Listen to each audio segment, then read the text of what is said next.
सिंधुदुर्ग आणि रत्नागिरी जिल्ह्यातल्या आंबा बागायतदार व्यापारी संघटनेमार्फत जनजागृती करण्याची मोहीम सुरू झाली आहे.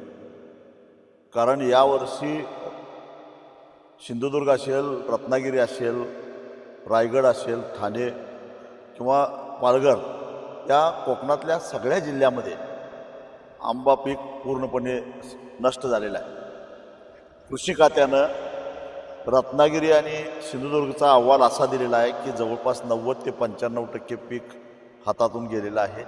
आंब्याचा मोहर करपून गेलेला आहे.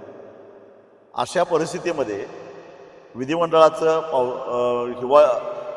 अर्थसंकल्पीय अधिवेशन चालू आहे, पण लोकप्रतिनिधींच्याकडून म्हणावं तसा आवाज उठवला जात नाही. ही आंबा उत्पादक बागायतदाराची खंत आहे.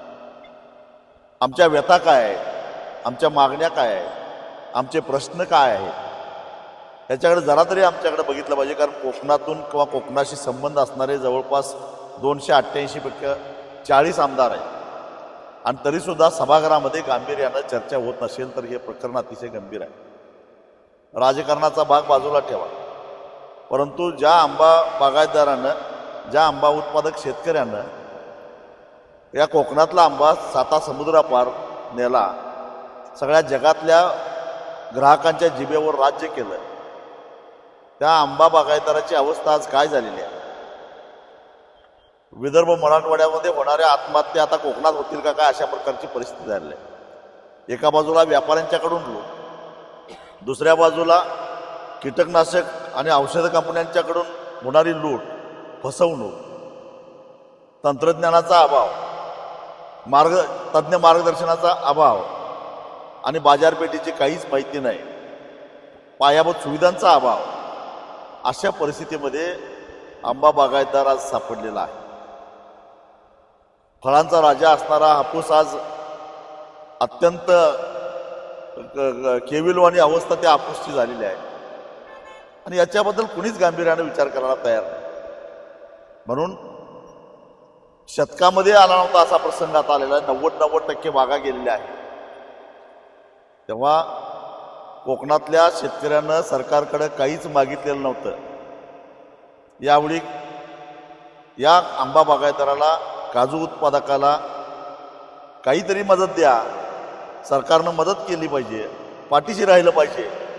म्हणून हेक्टरी 5 लाख रुपये आंब्याच्या कलमाना, हेक्टरी 3 लाख रुपये काजूच्या कलमाना, त्याचबरोबर जी काही संभाव्य कर्जमाफी होणार आहे त्याच्यामध्ये आंबा आणि काजू बागायतदारांचा सुद्धा समावेश करून थकीत नसली कर्ज तरीसुद्धा पीकच गेलेलं आहे, म्हणून त्याचा प्राधान्यानं कर्जमाफीमध्ये समावेश करावा.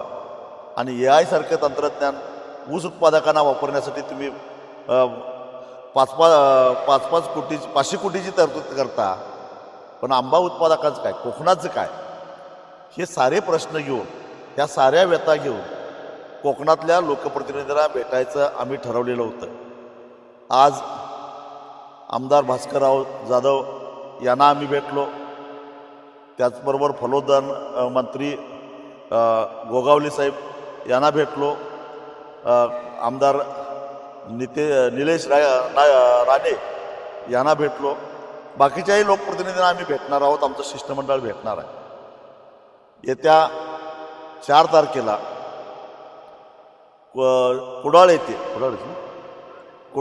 येथे आम्ही 12 मार्चच्या मोर्चाच्या पूर्वतयारीसाठी म्हणून एक व्यापक बैठक सिंधुदुर्ग आणि रत्नागिरी जिल्ह्यातल्या प्रमुख आंबा बागायतदारांची घेतलेली आहे.